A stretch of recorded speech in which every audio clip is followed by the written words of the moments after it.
আমরা বাঙালিরা ছোটবেলা থেকেই জেনে এসেছি দেবী সরস্বতী হলেন মা দুর্গার মেয়ে এবং কার্তিক গণেশের দিদি, আমাদের ঘরের মেয়ে। কিন্তু আপনি কি জানেন, প্রাচীন ভারতের মূল পুরাণগুলো কিন্তু সম্পূর্ণ অন্য এক রোমহর্ষক গল্প বলে। সেখানে তিনি দুর্গার সন্তান নন, বরং তিনি জড়িয়ে আছেন এক ভয়ানক অভিশাপ এবং সৃষ্টির আদি ইতিহাসের সঙ্গে। তবে মূল ঘটনায় যাওয়ার আগে একটা ছোট্ট ডিসক্লেমার। হিন্দু শাস্ত্রে কল্পভেদ বলে একটি বিষয় আছে, যার ফলে এক পুরাণের গল্পের সাথে অন্য পুরাণের মিল নাও থাকতে পারে। আজকের এই অজানা কাহিনীটি আমরা নিয়েছি প্রাচীন ব্রহ্মবৈবর্ত পুরাণের প্রকৃতি খণ্ড থেকে। চলুন সেই হারিয়ে যাওয়া ইতিহাসের পাতা উল্টানো যাক।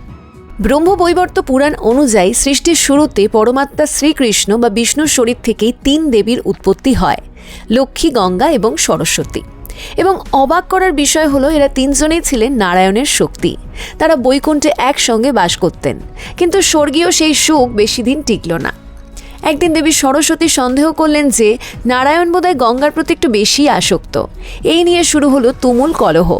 রাগের মাথায় সরস্বতী আক্রমণ করতে গেলে দেবী লক্ষ্মী শান্ত করার জন্য মাঝখানে চলে আসেন।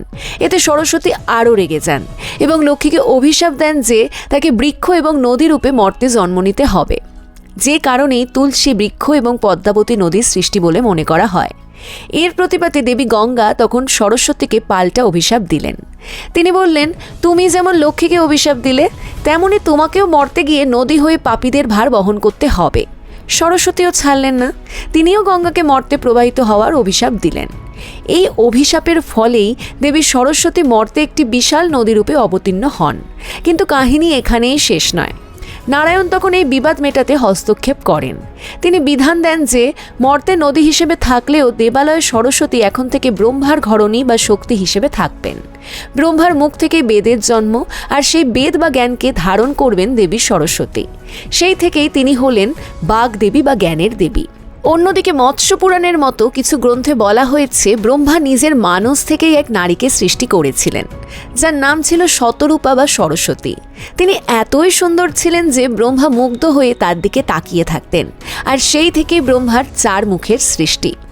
অর্থাৎ পুরাণের পাতা উল্টালে দেখা যায় দেবী সরস্বতী কেবল একজন শান্ত বিদ্যার দেবী নন, তার উৎপত্তির ইতিহাসে জড়িয়ে আছে আবেগ, অভিশাপ এবং এক বিশাল ভৌগোলিক পরিবর্তন। বন্ধুরা, দেবী সরস্বতীর এই অজানা ইতিহাসটি আপনাদের কেমন লাগলো? আপনারা কি জানতেন যে দেবী সরস্বতী একসময় অভিশপ্ত হয়েছিলেন? কমেন্ট করে অবশ্যই জানান।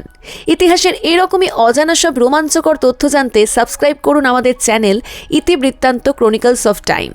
দেখা হচ্ছে পরের ভিডিওতে।